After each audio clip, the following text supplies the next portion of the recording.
Ang dami-dami dun may kaso. Yung iba dun may kaso ng malversation of funds. Yung iba dun may kaso ng corruption at plunder. Si Congresswoman De Lima may kaso pa sa CA. Ang daming may kaso dyan. May isang kaso doon sa citizenship. Lahat yun hindi serious para sa COMELEC. Ang pinaka-serious sa kanila yung sa amin. Yung sinabi ko daw mass murder in the Philippines.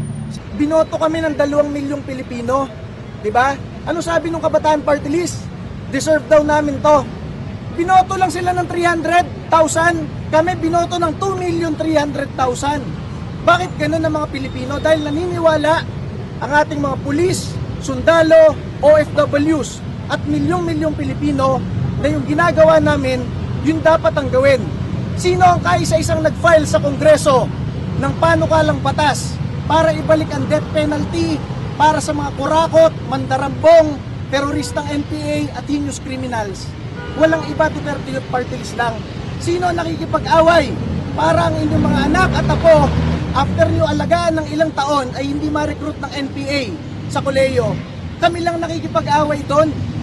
At masabi ko sa inyo, ngayong eleksyon na ito, wala kami kahit isang poster, wala kaming TV ad, wala kaming radio ad. Hindi kami katulad ng napakaraming party list dyan na gumagastos ng hindi lang milyon, daang-daang milyon pa para makaupo lamang. Ang inyong Duterte Youth Party List, hindi nangungurakot, nagpapanukalang batas pa para ma-death penalty lahat ng kurakot na opisyal sa gobyerno.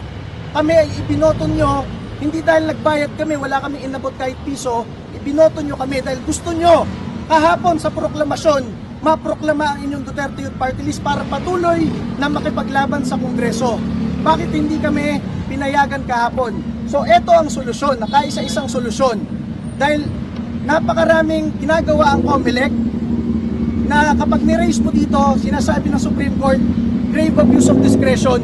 Yung parang discretion lang nila, decision lang nila. Baka hindi nyo alam, nasa mismong Omnibus Election Code, nasa rules ng COMELEC. Kapag ang isang kinasuhan sa COMELEC, yung kaso walang final decision, kailangan mo pa rin i-proclaim, nakalagay mismo sa rules nila. Ang dami-dami dun may kaso. Yung iba dun may kaso ng malversation of funds. Yung iba dun may kaso ng corruption at plunder.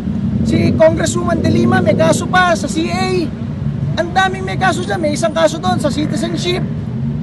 Lahat yun hindi serious para sa COMELEC. Ang pinaka-serious sa kanila yung sa amin. Yung sinabi ko daw mass murder in the Philippines, sabi ng Kabataan Party List, at yung namili daw kami ng boto dahil nangako kami na lahat ng aming pondo iaalay namin sa taong bayan. Yan ang masabi namin at sana po dinggin ng Korte Suprema itong TRO na ito dahil ito na lang ang huli nating mapupuntahan para ang boto ng taong bayan ay ma-recognize. Sinasabi ng COMELEC at ng ating gobyerno, bumoto kayo. Ang kada boto ay mahalaga. Sanctity of the ballot. Eh hindi lang isang boto natanggap namin. 2 milyon, lampas 2 milyong Pilipino dito sa ating bansa at karamihan ng nasa ibang bansa ang ibinoto ang inyong Duterte Youth Party List. Sana pakinggan tayo ng Korte Suprema, sana naman matauhan tong COMELEC